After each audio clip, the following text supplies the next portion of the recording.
Hello class 10th वालों, मेरा नाम है भागवत लोधी और आप लोग देख रहे हैं ग्रेट कोहेड।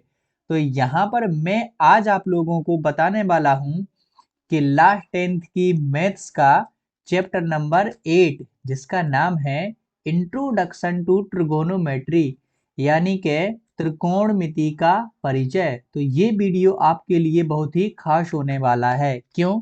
क्योंकि बच्चों ये है मोस्ट इम्पोर्टेंट फॉर्मूलेस के बारे में, यानी कि यहाँ पर मैं आज आप लोगों को जो आपका चैप्टर है त्रिकोणमिति, इस चैप्टर के मैं आप लोगों को जो मोस्ट जो फॉर्मूले हैं मैं उनको बताने वाला हूँ। मोस्ट क्या, मैं तो इस चैप्टर के आप लोगों को सारे के सारे फॉर्मूले बताऊंगा, क्योंकि ये आप लोगों को पता है कि यदि किसी चैप्टर के हमें फॉर्मूले पता हो कि हमें इसमें कौन कौन से इसके सवालों में हमें कौन कौन से फॉर्मूले को यूज करना है, तो हम उन सवालों को बहुत ही जल्दी से कर लेते हैं। और आप लोगों को ये बात तो पता ही है कि जो आपके जो बोर्ड्स के एग्जाम हैं उनमें त्रिकोणमिति चैप्टर से जो जो एक एक नंबर के जो क्वेश्चन आते हैं, जो वस्तुनिष्ठ प्रश्न होते हैं, उनमें सबसे ज्यादा इसी चैप्टर के फॉर्मूले पूछे जाते हैं। तो आज हम लोग सबसे पहले उन्हीं फॉर्मूले को बहुत ही अच्छे तरीके से समझने वाले हैं, बिल्कुल जीरो लेवल से। तो आइए हम लोग शुरू करते हैं। तो चलिए बढ़ते हैं आगे। तो यहाँ पर सबसे पहले मैंने आप लोगों के लिए मैंने यहाँ पर लिखी हुई है त्रिकोणमिति की डेफिनेशन। तो बच्चों बेसिकली ये जो ट्रिगोनोमेट्री है या त्रिकोणमिति है, ये गणित की बहुत पुरानी शाखा है। ठीक है, बहुत पुरानी। ठीक है, लगभग तीन बीसी पूर्व की है, तो बहुत पुरानी गणित की शाखा है ना। तो यहाँ पर हम लोग थोड़ी सी इसकी डेफिनेशन देखते हैं। तो गणित की वह शाखा जिसमें एक त्रिभुज की भुजाओं और कोणों के बीच के संबंध का अध्ययन किया जाता है, उसको क्या बोलते हैं हम लोग? त्रिकोणमिति। यानी कि त्रिकोणमिति जो है वो गणित की एक शाखा है ना। गणित की एक शाखा का मतलब है गणित का एक प्रकार टाइप का है। ठीक है, और इसमें किया क्या जाता है? तो इसमें एक त्रिभुज की भुजाओं, ठीक है, कोई त्रिभुज होगा उसकी भुजाओं और त्रिभुज में बनने वाले कोणों के बीच का जो रिलेशन होता है, यानी कि जो भुजाएं दी गई हैं और जो उनके बीच का कोण दिया गया है, उनका अध्ययन किया जाता है। ठीक है, और त्रिकोणमिति में बेसिकली ये जो हमारा यहाँ पर बना हुआ है ये ट्रायंगल होता है। और ये कौन सा ट्रायंगल है बच्चों? ये है समकोण त्रिभुज या राइट ट्रायंगल। ठीक है, ये कौन सा त्रिभुज है बच्चों? समकोण त्रिभुज। ठीक है, तो हम लोग देखेंगे कि जो त्रिकोणमिति के जो फॉर्मूले ज्यादातर लगते हैं वो किस त्रिभुज में लगते हैं? समकोण त्रिभुज में। ठीक है, किस त्रिभुज में लगते हैं बच्चों? ये हमारा समकोण त्रिभुज में। तो आप लोगों ने समकोण त्रिभुज को बहुत बार बनाया होगा, तो आप लोग जानते हैं कि समकोण त्रिभुज में ये जो हमारी यहाँ पर ये जो लाइन होती है इसको हम लोग बोलते हैं क्या बच्चों? परपेंडिकुलर। ठीक है, यानी कि इसी परपेंडिकुलर को हम लोग क्या बोल देते हैं बच्चों? लंब। क्या बोल देते हैं? लंब। ठीक है, और ये जो हमारा हाइपोटेनियस है, ये जो यहाँ से यहाँ तक डला है, इसको क्या बोल देते हैं बच्चों? कर्ण। क्या बोल देते हैं? कर्ण। और ये जो हमारा बेस है, बेस, यूनो बेस, ये हमारा बेस है। क्या है? बेस। तो इसको हम लोग बोल देते हैं क्या बच्चों? आधार। इसको क्या बोल देते हैं हम लोग बच्चों? क्या? आधार। ठीक है, और यहाँ पर बनता है हमारा क्या? 90 डिग्री का एंगल। ठीक है, यहाँ पर क्या बनता है? 90 डिग्री का एंगल। तो ये हमारा एक समकोण त्रिभुज या राइट ट्रायंगल है, जिसमें ये हमारी जो खड़ी वाली भुजा होती है इसको हम लोग लंब या परपेंडिकुलर बोलते हैं। ठीक है, और ये जो हमारा बेस है, जो नीचे का है आधार, उसको हम लोग क्या बोलते हैं? आधार। और ये हमारा हाइपोटेनियस यानी कि हमारा कर्ण। ठीक है, तो ये हमारा एक प्रकार का समकोण त्रिभुज है, और इसी समकोण त्रिभुज में हम लोग त्रिकोणमिति के सवालों को सॉल्व करते हैं। इसी त्रिभुज की भुजाओं को लेते हैं और यहाँ पर बनने वाले इस एंगल को या यहाँ पर बनने वाले इस एंगल से हम लोग इनका रिलेशन निकालते हैं। ठीक है, तो ये तो होगा बेसिक सी जानकारी। ठीक है, त्रिकोणमिति की डेफिनेशन और बेसिक सी जानकारी। अब हम देखते हैं इसी त्रिभुज में बनने वाले महत्वपूर्ण सूत्रों को। ठीक है, तो चलिए बढ़ते हैं। और यहाँ पर बच्चों आप लोगों ने एक इम्पोर्टेंट फॉर्मूला है वो आपने देखा ही होगा। ठीक है, तो ये यहाँ पर मैंने ये वही त्रिभुज है ले लिया है, जिसमें ये हमारा क्या है बच्चों? जिसमें ये है हमारा हाइपोटेनियस यानी कि ये है हमारा कर्ण, और ये B4 हमारा बेस। बेस मीन्स क्या है बच्चों? ये आधार। ये तो आप लोगों को वैसे ही पहले से पता है। और ये हमारा क्या है बच्चों? परपेंडिकुलर यानी कि ये है हमारा लंब। ठीक है, ये तो आप लोगों को पहले से ही पता है। तो अब देखिए यहाँ पर, और ये हमारा समकोण त्रिभुज है तो इसमें कितना डिग्री बनेगा, 90 डिग्री। और यहाँ पर यदि लिख दो तो भी ठीक है और ना लिखो यहाँ पर तो भी ठीक है, क्योंकि यहाँ पर ये जो, जहाँ पर ये परपेंडिकुलर होता है, जहाँ पर लंब होता है, वहां पर 90 डिग्री का एंगल हमेशा बनता ही बनता है। तो लिख दो या ना लिखो, वहां पर 90 डिग्री एंगल होता ही होता है। ठीक है। तो आप लोगों ने एक क्या है इसमें, आप लोगों ने एक फॉर्मूले को याद करने का एक शब्द सुना होगा। ठीक है, दो शब्द होते हैं, वो ये होते हैं LAL और KKA, मतलब लाल बटे कका। ऐसा सभी लोग बोलते हैं कि लाल बटे कका, यानी कि LAL KKA, LAL KKA, यानी कि लाल बटे कका। ठीक है। L4 है यहाँ पर क्या बच्चों, L4 है यहाँ पर लंब। ठीक है। K4 है यहाँ पर कर्ण, K4 क्या है यहाँ पर कर्ण, तो कर्ण के लिए हम लोग क्या लिख देंगे K। ठीक है।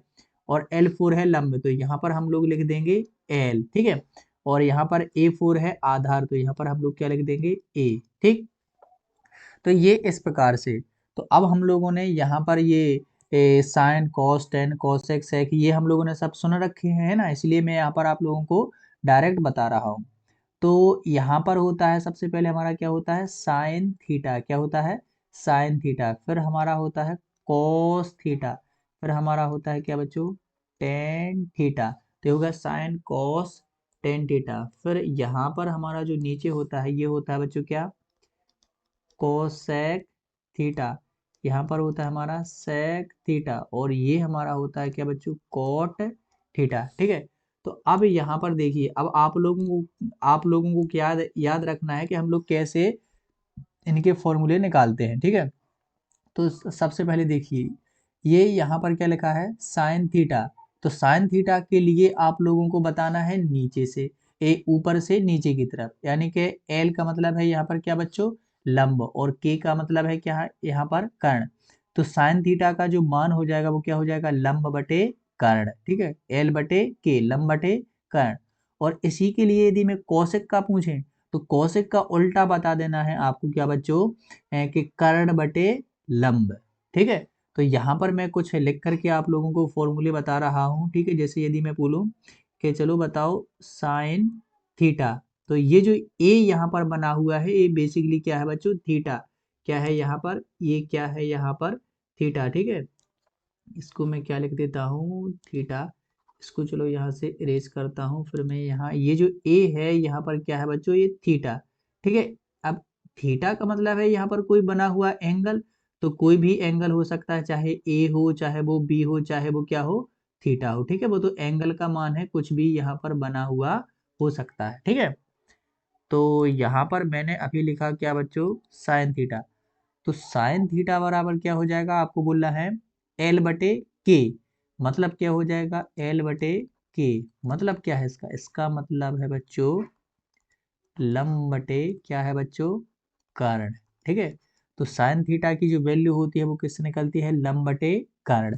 ठीक है। यदि मैं कहूँ कोसेक की, तो इसी के नीचे है जो कोसेक थीटा। तो कोसेक थीटा का इसका उल्टा कर देना है, तो के बटे क्या हो जाएगा, एल। ठीक है। तो ये हो जाएगा क्या बच्चों, कर्ण बटे लंब। ठीक है। तो ये तो हो गया साइन के लिए। इसी प्रकार आप लोग कॉस का बोलेंगे तो क्या हो जाएगा, कॉस का बोलेंगे तो आधार बटे कर्ण। क्या हो जाएगा बच्चों, आधार बटे कर्ण। और यदि सेक थीटा का बोले तो कर्ण बटे आधार। अब टेन का बोले, आप लोग बोलिए बोलिए आप लोग, तो आप लोग बोलेंगे टेन थीटा का, तो टेन थीटा का हो जाएगा क्या बच्चों, लंब बटे आधार। और कोट थीटा का क्या हो जाएगा, आधार बटे कर्ण। ठीक है। तो ये बाकी के आप लोग यहाँ पर बना लेना और ऐसे ही लिख लेना। ठीक है। और एक बात याद रखना कि जो थीटा होता है, थीटा के सामने की भुजा हमेशा लंब होती है। ये बात आप लोग बिल्कुल याद रखेंगे। ठीक है, याद रखना। ठीक है। आप लोग क्या रखना, इस बात को याद रखना। क्या याद रखना, कि थीटा के सामने, थीटा के सामने की भुजा हमेशा लंब होती है। और ये कहाँ होती है, समकोण त्रिभुज में। ठीक है। किस में होती है बच्चों, समकोण त्रिभुज में। वरना आप लोग किसी दूसरे त्रिभुज में देखने लगो और कहो कि क्या इसमें तो है ही नहीं। तो जो थीटा के सामने की भुजा होती है वो हमेशा क्या होती है बच्चों, लंब होती है। जैसे यहाँ पर देखिए, ये यहाँ पर एंगल बन रहा है यहाँ पर इस त्रिभुज में, तो इस त्रिभुज का ये जो थीटा के सामने की भुजा है ये क्या हमारा लंब। अब यदि मान के चलिए यदि यहाँ पर थीटा बनता, कहाँ बनता थीटा, यहाँ पर, तो थीटा के सामने की भुजा ये होती और फिर ये जो आधार है वही क्या बन जाता, लंब। तो ध्यान रखना कि जहां पर थीटा बनेगा उसके सामने की भुजा क्या होगी, लंब। ठीक है, यदि यहाँ पर थीटा है तो सामने की भुजा ये लंब है, अब यहाँ पर थीटा होगा तो इसके सामने की भुजा ये लंब बन जाएगी।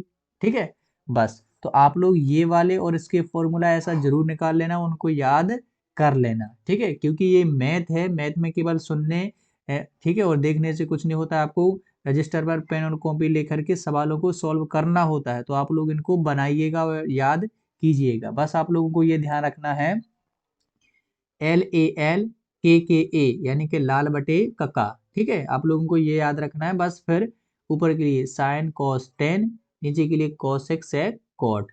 ठीक है, चलिए बढ़ते हैं नेक्स्ट फॉर्मूले की तरफ।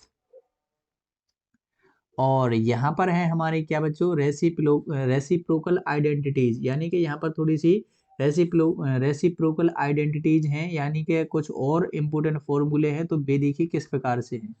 तो यहाँ पर हमारा जैसे साइन थीटा का फॉर्मूला है, साइन थीटा बराबर 1 बटे कॉसेक थीटा। तो इसका उल्टा क्या हो जाएगा, कॉसेक थीटा बराबर 1 बटे साइन थीटा। ठीक है, साइन थीटा बराबर 1 बटे कोसेक थीटा, तो कोसेक थीटा बराबर हो जाएगा 1 बटे साइन थीटा।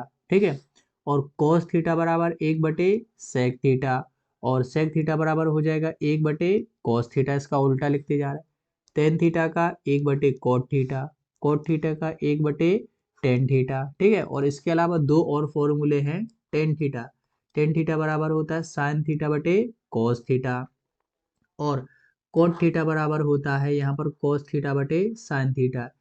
ये वेरी मोस्ट इंपोर्टेंट फॉर्मूले हैं, वेरी वेरी वेरी मोस्ट। ठीक है, वेरी मोस्ट इंपोर्टेंट फॉर्मूले हैं।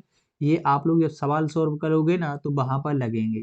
ठीक है, तो आप लोगों को ध्यान रखना है, और आप लोगों को ये क्रम ध्यान रखना है कि सबसे पहले क्या होता है, ये हमारा साइन थीटा, फिर क्या होता है हमारे पास में बच्चों, क्या होता है ये हमारे पास में क्या, कोस थीटा, फिर हमारे पास में क्या, टेन थीटा, फिर क्या होता है हमारे पास में कोसेक थीटा, फिर हमारे पास में क्या बच्चों, सेक थीटा, और लास्ट में क्या है हमारे पास में, ये टेन थीटा। तो ये थोड़ा आगे बढ़ रहा है, मैं इसको थोड़ा सही से लिख लूँ। कहाँ भागते जा रहे हैं भैया जी, थोड़ा यहीं पर। अच्छा, तीन को मैं दूसरे कलर से लिख लेता हूँ। ठीक है, तो साइन कोस और ये टेन, अब होता है हमारे पास में क्या बच्चों, कोसेक थीटा, फिर हमारे पास में क्या है बच्चों, सेक थीटा, और फिर हमारे पास में लास्ट में टेन थीटा। तो आप लोग देखिए जरा कि इनकी ये जो जोड़ी है वो किस प्रकार से बनती है। तो साइन थीटा का जो मान है वो किससे बनता है, कोसेक थीटा से, और कोस थीटा का जो वैल्यू है वो किससे बनती है, सेक थीटा से, और टेन थीटा का जो मान है वो किससे मिलता है, टेन थीटा का मान है वो, अरे यहाँ पर क्या लिख दिया, अरे कोट थीटा लिखना है, सॉरी बच्चों, क्या लिखना है यहाँ पर, कोट थीटा।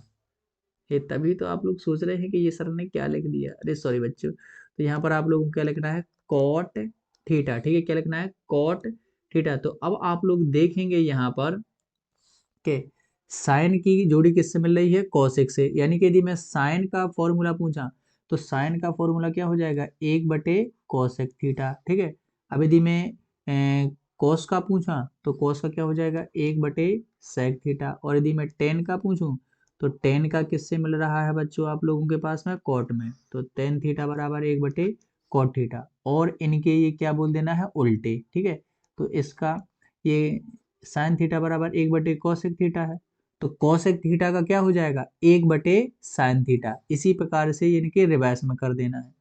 तो यदि मैं और ये आप लोगों को याद ही रखना है कि टेन थीटा बराबर होता है साइन थीटा बटे कोस थीटा, और कोट थीटा बराबर होता है कोस थीटा बटे साइन थीटा।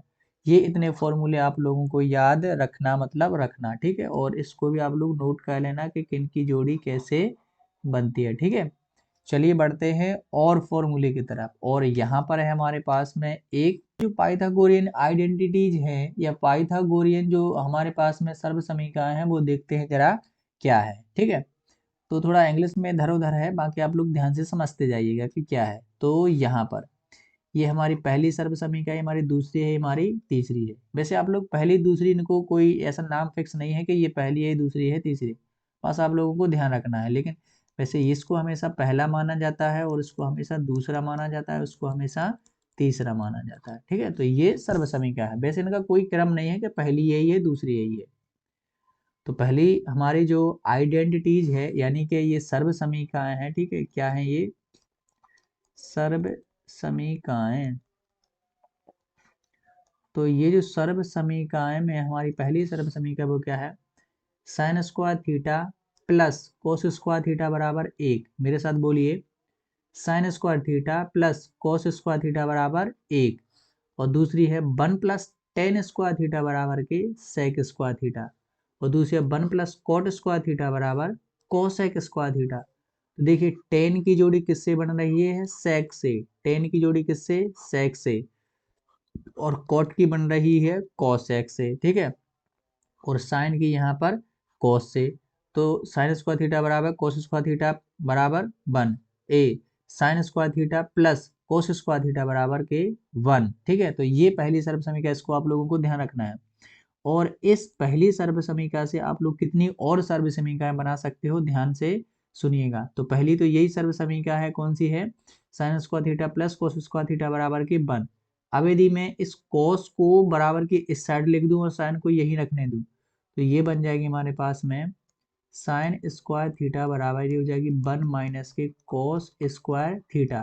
तो इसी से ये एक और बन गई। ठीक है, और यदि मैं क्या करूं, अब इसका स्क्वायर हटा के इस पर अंडर रूट लगा दूं तो एक और बन जाएगी साइन थीटा बराबर के ये हो जाएगी अंडर रूट में 1 माइनस कोस स्क्वायर थीटा। ठीक है, तो ये हमारी दूसरी सर्व समीकरण।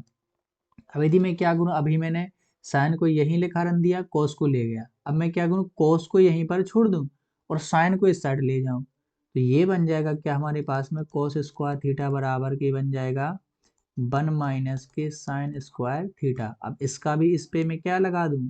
ये स्क्वायर हटा के रूट लगा दूं, तो ये बन जाएगी अंडर रूट में 1 माइनस के साइन स्क्वायर थीटा।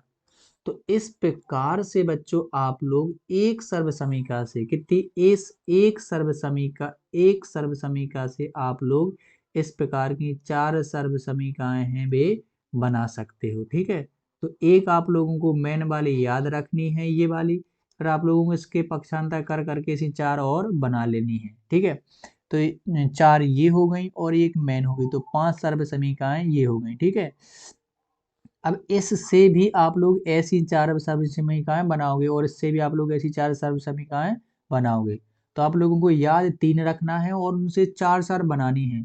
तो आप लोगों को 3 याद रखनी है और 12 बन जाएंगी, तो आप लोगों की 15 सर्व समीकरण है वो याद हो जाएंगी। ठीक है, तो यहाँ पर मैंने एक की जो है 4 यहाँ पर बना दी हैं। अब आप लोगों के लिए ये आपका क्लास वर्क है, आप लोग जो वीडियो भी देख रहे हैं उसको बंद कीजिएगा और अभी के अभी इस सर्व समीकरण से उस सर्व समीकरण से ऐसी 4 सर्व समीकरण बनाइएगा। ठीक है, और फिर आइएगा और फिर हम लोग आगे पढ़ते हैं।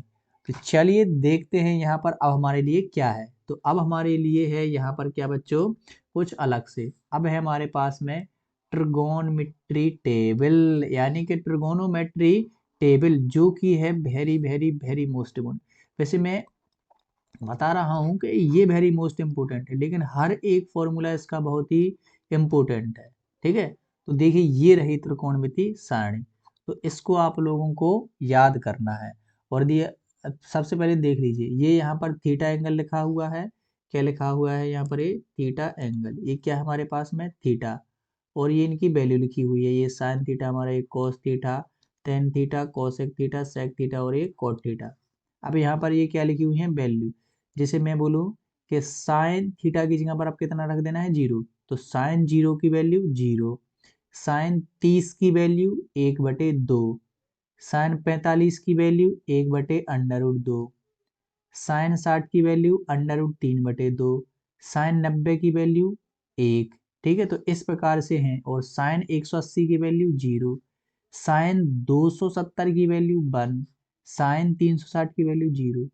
तो बेसिकली आपकी जो बुक है, आपकी जो एनसीईआरटी की बुक है, उसमें आप लोगों को कहाँ तक दिए गए हैं, केवल 90 तक दिए गए हैं। वैसे मैंने 180, 270 और 360 के बना दिए हैं, ताकि आप लोगों को ये क्लास 11th में यदि आप लोग मैथ लेते हो तो क्लास 11th 12th में आप लोगों को ये बहुत ही काम आएंगे। ठीक है, इसलिए मैंने यहाँ पर ये लिख दिए हैं। तो ऐसे ही कॉस की वैल्यू देखें तो कॉस जीरो का मान 1, कॉस 30 का मान √3/2, और कॉस 45 का मान 1/√2, और कॉस 60 का मान 1/2, और कॉस 90 का मान हो जाएगा 0। ठीक है, क्योंकि कॉस 0 का मान 1 है। तो अब यहाँ पर आप लोग देखेंगे कि जो साइन के जो मान लिखे हुए हैं 0, 1/2, 1/√2, √3/2 और 1, तो इन्हीं को उल्टा लिख दिया है। देखो 1, सो यहाँ पर 1, यहाँ पर √3/2, सो √3/2, इसका और इसको यहाँ पर लिख दिया, इसको यहाँ पर। ठीक है, तो साइन और जो कॉस है वो एक दूसरे के उल्टे लिख देना है हमें मान। अब टेन थीटा, तो टेन 0 का मान 0, टेन 30 का मान 1/√3, और टेन 45 का मान 1, और टेन 60 का मान √3। ठीक है, और इसी प्रकार ये यहाँ पर उल्टे लिखे हुए हैं। तो ये यहाँ पर त्रिकोणमिति सारणी है, आप लोगों को बढ़िया अच्छे से इसको क्या कर लेनी है, याद कर लेनी है। ठीक है, और यदि आप लोग चाहते हैं कि इसको याद कैसे करते हैं, याद कैसे करते हैं, ठीक है, इसको याद कैसे करते हैं, तो आप लोग यदि चाहते हैं कि इसको शॉर्ट तरीके से कैसे याद करते हैं, तो आप लोग मुझे बताइएगा, मैं उसको भी आप लोगों को बहुत अच्छे तरीके से समझा दूंगा। ठीक है, कि त्रिकोणमिति को कैसे याद रखें, और हर एक चीज़ में उसके बारे में समझा दूंगा। फिलहाल आप लोगों को पहले से आती है तो बहुत अच्छी बात है, तो याद कर लीजिए। ठीक है, मैंने बस आप लोगों को यहाँ पर रिवाइज करवा दी। चलिए बढ़ते हैं नेक्स्ट फॉर्मूले की तरफ। तो यहाँ पर है हमारे पास में को फंक्शन आइडेंटिटीज। ठीक है, तो को फंक्शन आइडेंटिटीज, ठीक है, यहाँ पर कौन सी हैं, तो जरा देख लीजिएगा, ये है यहाँ पर। तो ये भी बहुत ही इंपॉर्टेंट है। जैसे साइन 90 माइनस एक्स, एक्स का मतलब है यहाँ पर थीटा, एक्स का मतलब क्या है यहाँ पर थीटा, तो कोई भी वैल्यू हो सकती है। यदि साइन 90 माइनस के थीटा है तो क्या हो जाएगा, कॉस थीटा। इसी प्रकार cos 90 minus theta sine theta, tan 90 minus theta cot theta, cot 90 minus theta tan theta, sec 90 minus theta cosec theta, और cosec 90 minus theta sec theta. जैसे आप लोग एक एग्जाम्पल समझिए कि क्या है, जैसे लिखा है साइन 90 माइनस के लिखा हुआ है कितना, 30 डिग्री। यदि ऐसा लिखा हुआ है तो इसका जो आंसर हो जाएगा वो क्या हो जाएगा, कॉस 30 डिग्री। कितना हो जाएगा, साइन 90 माइनस थीटा का मतलब है क्या, कॉस थीटा।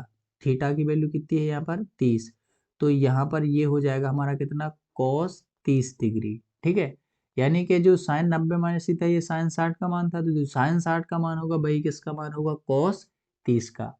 तो ये ऐसे यहाँ पर हमारे बहुत सारे फॉर्मूले दिए गए हैं। इसके अलावा भी और बहुत सारे फॉर्मूले हैं, तो वो मैं आप लोगों को नेक्स्ट टाइम बताऊंगा।